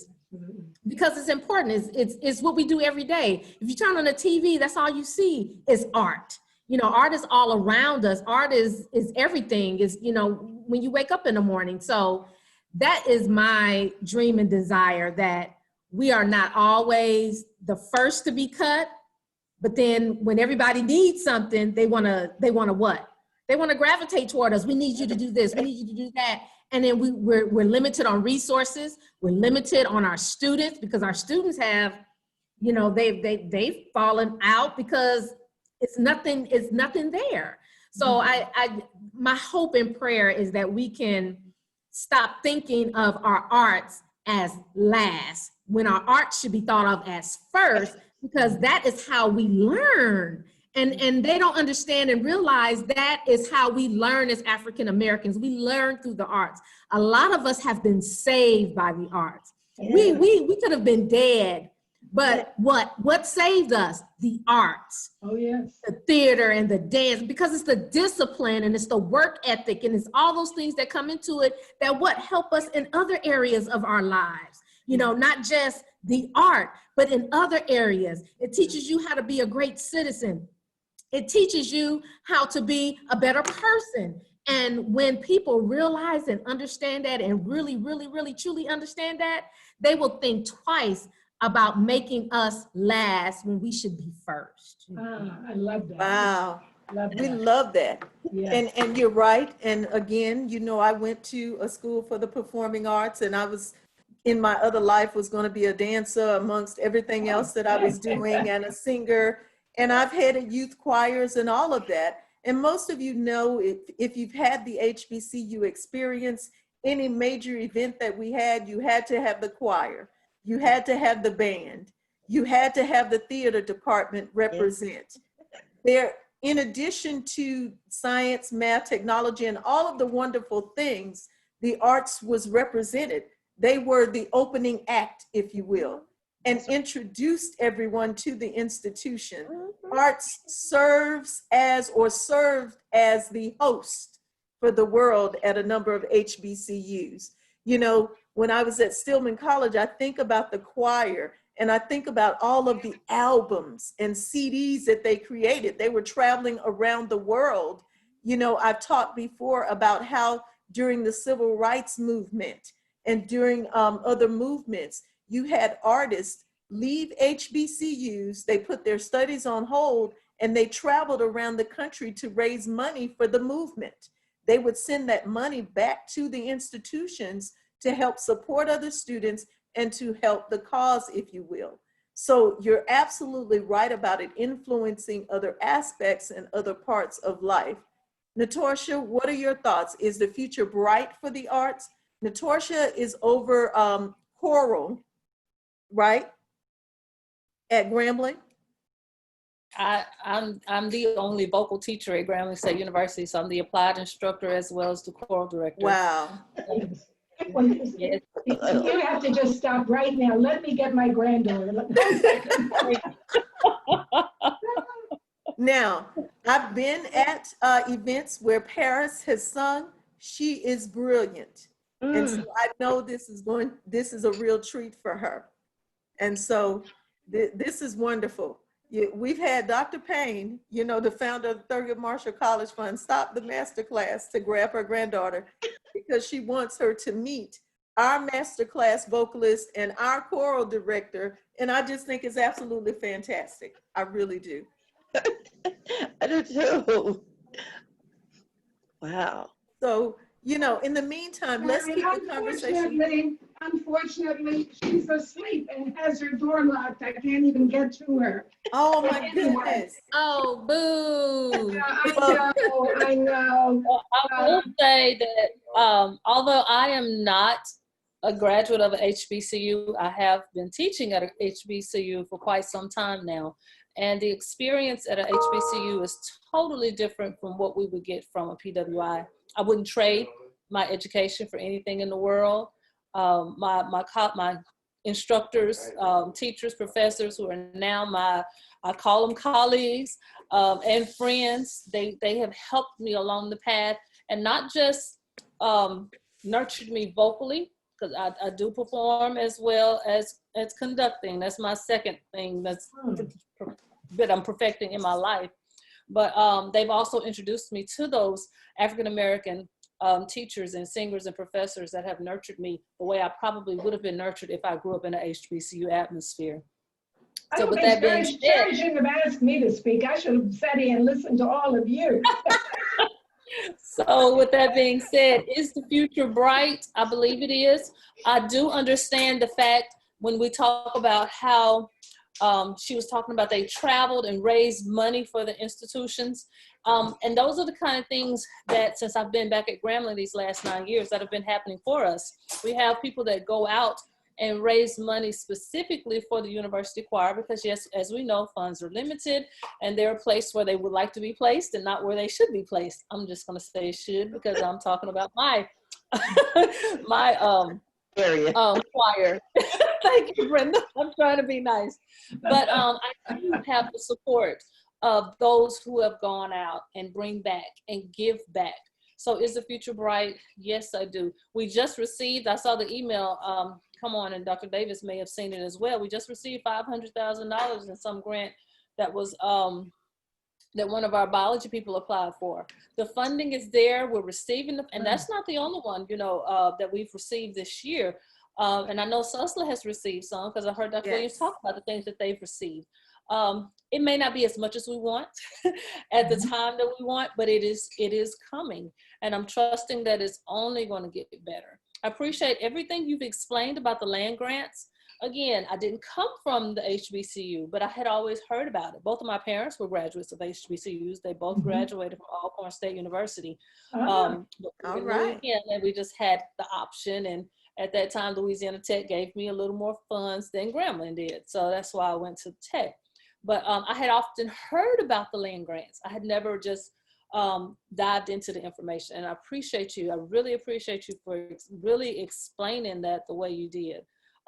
It's valuable information that we as African Americans need, and our students, my students, I'm saying my students, I have several of them, they need to hear this kind of information so they can keep that on the back burner as they're moving on through their careers and know where they've come from, especially when we're dealing with those HBCU institutions. So thank you so much for that information. Thank you.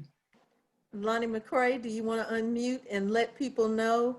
Lonnie McCray is the Dean of Arts, Humanities, Social Sciences, and Education at Southern University at Shreveport. You also see Rodriguez Davis on there. He is Rodriguez a dean? Just the department head. He's the department head. Come No on, need Rodriguez. extra work. No extra work, please. Well, maybe I was speaking it into existence. Please don't do that. Okay, please don't do that. Okay, so do you believe the future is bright, Dr. McCray, and then Mr. Rodriguez Davis? Hey everyone, thank you.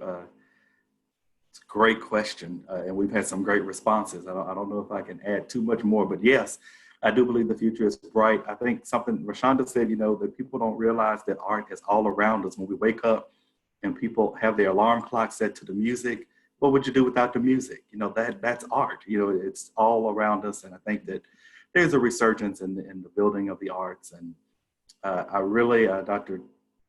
Payne, the thing that sticks with me and thinking about what I might say in case you did come to me was, I really hope that as HBCUs, because when you stated, you know, there was no one that taught us the business, or that we were supposed to own something. And I think about how we operate and just hope that, you know, as HBCUs, we can operate more. I mean, we have the family side down to teaching, and we teach students, we get students where they are and bring them to where they need to be.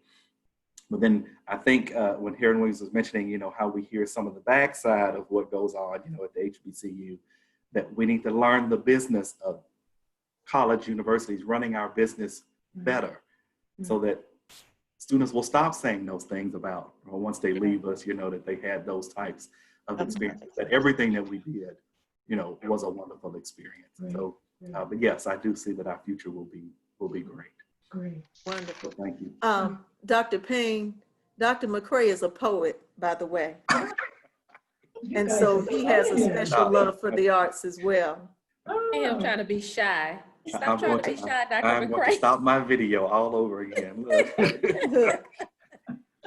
Rodriguez Davis, Mr. Davis. Well, the short answer is yes. I have to, reiterate what you all have already said, and also to kind of emphasize the fact that, as Dr. Payne stated, that ownership is the thing that really is the connective tissue that we need to be trying to build at this moment. We have so many students that have creative and entrepreneurial streaks, but they don't have the tools and the skill set or the courses to help them manifest those things.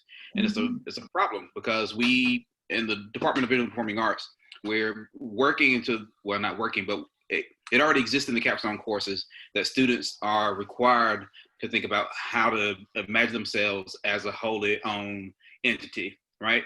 That they are a business, when they prepare to go out and share their artwork, whether it be directly to galleries or through graduate studies and then to galleries. But we want them to understand that in order for you to be a fully maximized professional being, you need to know how to do all these things for yourself, and also to be able to recapture some of those funds instead of giving them to other people when not necessary. And so those are the things that I agree are missing, but we have students that are interested in trying to learn that stuff. And we have more students, as the years go by, that are interested in learning those things. And, that paired with, as Dr. Payne said, the fact that we have so many students that are clamoring to be on campuses in the midst of everything that we have going on with COVID, underscores me that students really do value the education that they can get at an HBCU. They're here because they want not only the experience, but they know what they're going to get in that classroom setting, whether that classroom actually be partially, face-to-face or 100% online, but they know the level of attention that they're going to get at an HBCU as opposed to some other institution.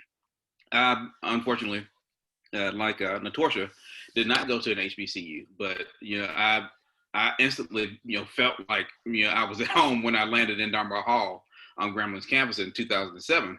And, that's not something that, I take lightly, because I formed a relationship in that space with people that I'd never met before. And by the end of that first week, it was like we were old friends, having a regular conversation about life, And it's the same thing with students, that you can build that kind of familiarity with them to help the students get to where they need to be in their, not only their course of study, but in their existence as a human being in the world. And as Rashana said, to make them understand how being a fully realized artist is part of that growth and maturation, right? That it makes you a whole person. And, I work to try to make sure that students have experiences that will help to facilitate that kind of growth. Of course, the issue that we're dealing with is funding. And, as Natorsha mentioned, we have seen some funds come in fits and starts over the years and, over the course of semesters and things. And it's not as much as we would like to have, but we know that it's happening. And so the main thing is to try to make sure that the funds that we receive are utilized to the best effect, so that we can give the students the kind of experiences that they need, whether it be bringing in guest artists or providing other types of experiential things that, they can build upon that they wouldn't necessarily get somewhere else. Because as small as the institutions are, we know at Grambling that we're doing something in our program that our sister institutions at ULM and Tech are not doing, with the guest artists that we bring and the level of access that students get to those people, right? That they wouldn't necessarily be able to get somewhere else. Not with the kind of consistency that we try to provide, right? That's in spite of everything that Bobby Jindal did to institutions in Louisiana and everything that's happened since then, that we're still making things happen for our students, because we know that, if we don't do it, no one else will. And we want them to have the benefit of the type of education that we had. And your history is known all over the world. As I said, you have that saxophone player in a nightclub in Shanghai talking about Grambling. Exactly. Yeah. Well, the funny thing is that, we've brought a wide range of guest artists to Grambling since I've been here. And we're talking about, Asian, Latino, a vast, array of artists who, come from not only various places across the United States, but around the world. And 7 out of 10 of them, know something about Grambling, and the majority of them know because of either Doug Williams or Eddie Robinson, but they have a Grambling story and they want to come here. It's not just because they know me, but because they love the arts, they love education, and they want to see Grambling. They want to be a part of that. And that's a testament that, I don't think the school maximizes. And this is, part of the problem with the fact that people just don't think about what we do in the visual and performing arts, on a regular basis. If they knew the type of love that guest artists have for the institution and for the quote unquote art department, they would stand up and pay a little bit more attention, because these folks are going back to wherever they come from and singing our praises, and you can't buy that kind of, advertisement, where you could, but it would be expensive. No, your brand is creative and performing arts. Exactly. Grambling, when you think about Grambling, that's what I think about. When people talk to me about Grambling, that's what they talk about. And so somehow you got to elevate that brand. That's what we're working on. Yes. Dr. Payne Rodriguez is an artist. He'll have to show you some of his work. And I know, you spending this extra time engaging with everyone is absolutely fantastic, but I'm going to move quicker. Louise or Sharon Gillette, do you all want to engage and offer any words? I'm not an alumni. I'm actually in Canada right now, and I'm a fan of Eric Francis and his work. So I've been following Eric in his sessions, and I'm a new artist, if you want to call it that. I just discovered painting 4 years ago, and that's how I discovered Eric and the tutorials that he gives. So that's my role in this session. We love it, and we are absolutely delighted that you are joining us and that you are willing to say something in the conversation. And Eric, I think that's a testament to the greatness of your work. The fact that you have someone who considers themselves a new artist, she's in North America, if you will, but following you, who started out at a 2-year at SUSA. And so this says that something is being done right. And we have to take it upon ourselves to make sure we get the word out about it. Now, Sharon Gillette didn't unmute herself, and that's okay. Ms. Gillette has worked for the city of Shreveport. She's adjuncted for Southern Shreveport. She does a lot of things. Very bright lady. You mentioned STEAM. She's your person, right? She's a little known history fact. She is a tech guru. So she's very good at what she does. But I want you, Dr. Payne, to formally meet someone who's hiding behind the mute button. And I want her to show her face if she's still there. Miss Pam Atkinson. Pam is the executive director of the Shreveport Regional Arts Council. She has worked with a team of artists, musicians, theater directors. I could name everybody and everything, but she has created a whole world for the arts in Northwest Louisiana through the Shreveport Regional Arts Council. And it is with her assistance and that of the Shreveport Regional Arts Council that we got the funding from the National Endowment for the Arts for this initiative, along with some other sponsors that we have listed on the page. And just in case you didn't know, I think I shared it, they've created a website for us, hbcu homecomingartist.com. Wonderful. We also have an artist homecoming weekend coming up this month. And so we're going to have in-person visual arts in a location called Art Space in downtown Shreveport, but there's also going to be a very, very big virtual performance. So we'll make sure we send you information on those, because we certainly want as many people to participate as possible. And before I let Pam say something, just so you know, Dr. Payne, you see these few people on here, but this conversation is also running on Facebook Live. So there are people watching on the Shreveport Regional Arts Council webpage. There are people watching on my page, and other folks are hosting watch parties as we speak. So I want everybody to know, if you have questions or comments, you can still send them in, and we'll make sure we share the information but this has been absolutely fantastic. And I would be remiss if I didn't ask Pam Atkinson to talk to you about what you've been discussing today and about what she's doing to advance the arts, and right now assisting HBCUs in Northwest Louisiana with getting the word out and getting the message out about the rich history and existence of the arts in Northwest Louisiana. Pam? Well, thank God you didn't ask me to sing us out. I was so afraid someone was coming after, and I don't see Brenda online anymore. There she She's is. there. She's there. Okay, I was getting very worried.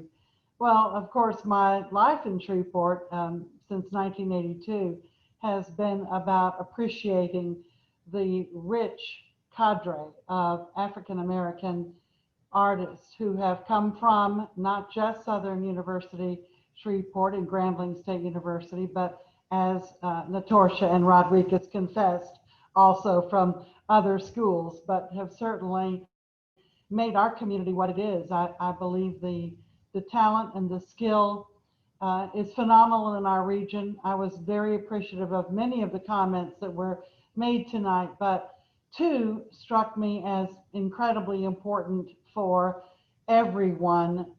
The first is from you, Sharon Williams, when you said you made a cold call. And you know, cold calls take a lot of courage. It takes bravery to know that somebody who has achieved so much would have an inkling of an interest in what we're doing in Shreveport, in Northwest Louisiana. And the fact that you were willing to make that cold call to Dr. Payne says so much about you, but every single artist should understand the art of the cold call. It's not just what you know. It's not just who you are.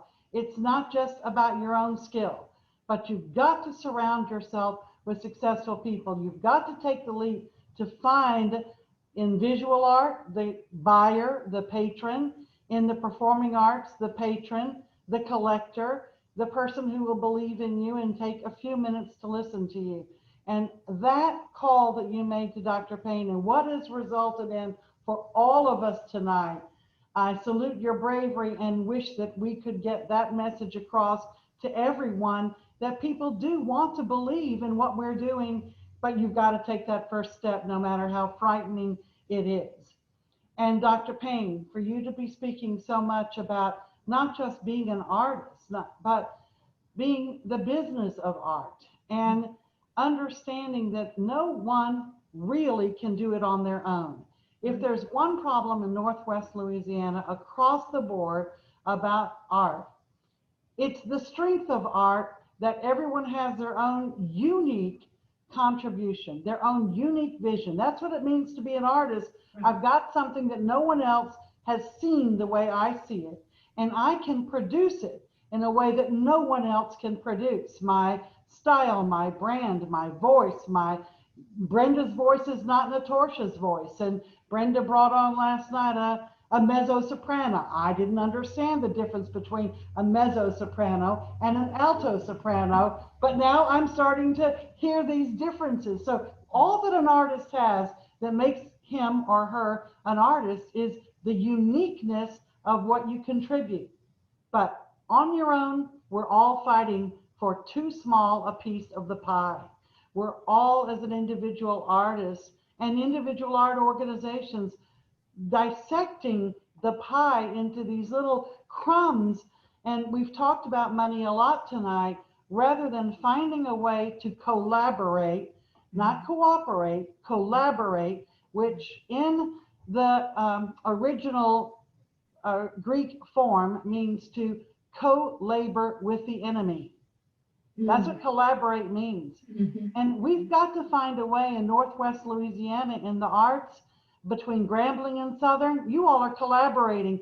You all are oftentimes on the football field, one another's greatest competitors. But when it comes to the arts, we've been able to recognize that you don't have to change who you are. You don't have to change your colors. We've been dealing with black and gold and blue and gold, for the past day on what these invitations are going to be like. We don't have to change our stripes, if you will. We got tigers and we got jaguars.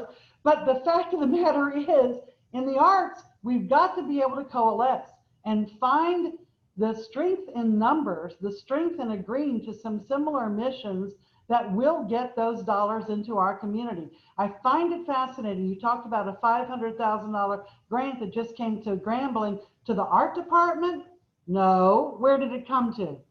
Where Yes, did it it's come? like an environmental grant that And the Dr. science. Burks is doing in It went to biology. science, because for some reason, every other field in this world knows how to coalesce, knows how to support one another. And even though it's environmental, in some ways, it's all considered science, and science wins, math wins. But in the arts, I do get so frustrated that because we must be unique, we haven't identified a way to share without feeling that we lose something, that someone's going to steal from us or take from us, take our ideas or take our vision rather than make it something bigger. And I appreciated that when you spoke, Dr. Payne, you really were speaking tonight about in order to even get to the HBCU concept, it took this collaboration and this coalescing of ideas.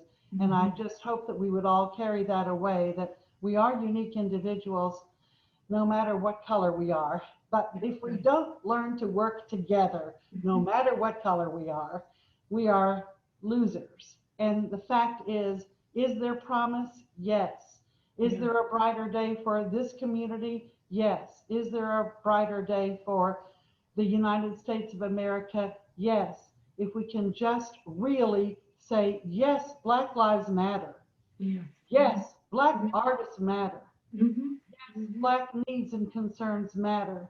If we can all just get to that point, I see a very wonderful day for our nation. But I want it first in Northwest Louisiana, and I think we can get there. Thank you. Well, Pam, you were just wonderful in terms of your insight, and I think we need to hear a louder voices from the art community, from the performing arts community, be much more politically engaged, because we don't hear from that community enough. You guys aren't raising enough hell. Your voices are not loud enough. And I see the performing arts, the creative and performing arts, as just wonderful for the human spirit. I mean, if we had more creative and performing arts today in this climate, we would be at a very different place. You know, we would be at a place of respect, of love, of support. I mean, this whole notion, I don't want to get political, but in terms of doing something as simple as wearing a mask, the performing arts says to us each and every day that we must care about those individuals who are our fellow humans, no matter what color they are, no matter what stage they are in life, no matter where they live, whether they're in Nigeria or South Africa or China, that we're all interconnected. And so I think that's what's so beautiful about the aesthetics of the creative and performing arts. And we simply need to celebrate that more. And I'm going to shut up, but there's one thing I must say. When I get on the line with the school in the Gambia again, I want to call on each one of you. So I'm going to get all of your email addresses, including Canada, Louise, and including you, Pan, to be on the line with the creator of the school in the Gambia. Even if it's no more than sharing your ideas, if we want to continue to collaborate with them, there's no money involved. We simply want to use your talent, your ideas, your expertise to just share with her in terms of building that school in the Gambia. I'd love to be able to lean on you guys, because this has been much more inspiring for me than I'm sure I've been for you. It's been very enriching. And I'm not going to let you get too far away. I want to introduce you to the people in the Gambia, if you don't mind. We love it. The cold call. How about that? Absolutely. There Again, you go. Again. We love it. You mentioned collaborating, Pam, and just that one word, and we've already got a connection. And in the years that I've had the opportunity to work with Dr. Payne and to see her work. She has that sort of spirit. She can see the big picture. She understands vision and has vision. And she sees big ideas not as something daunting, but as a challenge to be accepted. And so we know that HBCUs have a number of challenges, but there are far more opportunities than there are challenges. So I want to say many thanks to all of you for participating in this masterclass tonight. Round of applause for everyone, and stay engaged, continue to collaborate, and know that while I know some people wanted me to do sort of the traditional, HBCUs were started in the early 1900s and that sort of speech. I thought that having a poignant conversation would be much more impactful, than your classic textbook conversation, because you get to hear, see, and feel the hearts and minds of people as we gather together to talk about something that's so critically important to us, such as historically Black colleges and universities. Dr. Payne, thank you for having the foresight to found the Thurgood Marshall College Fund and to know that HBCUs, public HBCUs, needed advocates. We collaborate often with UNCF as well, because we know that in order for one part of the family to thrive, the whole family has to survive.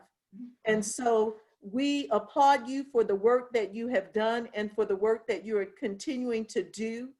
I want to acknowledge the leadership at both institutions. We have Chancellor Rodney Ellis at Southern University at Shreveport and Dr. Rick Gallo at Grambling State University. And so in doing that, know that you can call upon either institution at any time. We have so much to offer, and I know that we want to stay connected with you and with everything that's happening with the Thurgood Marshall College Fund. So on that note, I'm going to ask everyone to please make sure that you do the evaluation tonight. Make sure that you continue to keep up with the master classes that are taking place on next week, and start getting ready. Start getting your mind ready. Start getting your outfits ready, because HBCU Artist Homecoming is going to be amazing. I can guarantee you that. We have people that are recording folks all over the United States. We have artists, we have dancers, we have singers, we have conductors, we have performers, we have everyone in this space that's going to be a part of this production, introducing or reintroducing themselves, because they're products of Northwest Louisiana, to the world. And so Pam, thank you for approaching us about partnering on this project. We love you. And I know that all of you have other things to do, but thank you for giving me the opportunity to host this conversation and to facilitate this dialogue about the history, significance, and impact of historically Black colleges and universities. Dr. Payne, I'm going to make sure you get everyone's email address so we can all communicate. Ms. Wimberly, we're family, so we're going to ask you to sing us out. Pam is going to help, so is Dr. Payne. I gave a theme for the conversation tonight. It was "Give me that HBCU spirit." It's good enough for me, because we know at all major events. Uh-oh, come on, let's go.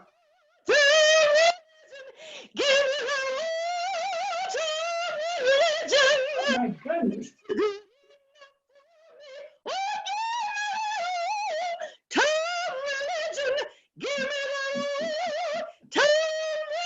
my goodness.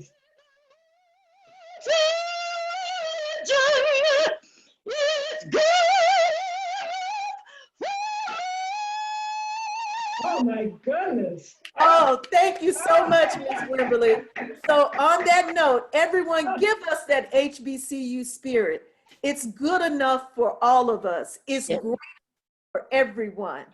This Yes. is the Susla and Grambling State University Homecoming Artist Reunion Masterclass Series.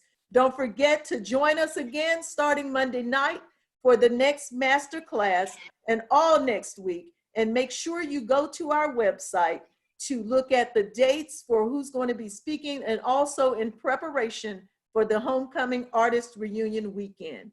Thank you so much. Everyone have a wonderful evening. Dr. Payne, thank you for Next answering. time I will prepare. You couldn't have been more prepared than I could have ever asked. Okay, thank you. Everyone be blessed and have a great night. Good night. Bye-bye, bye-bye. Bye.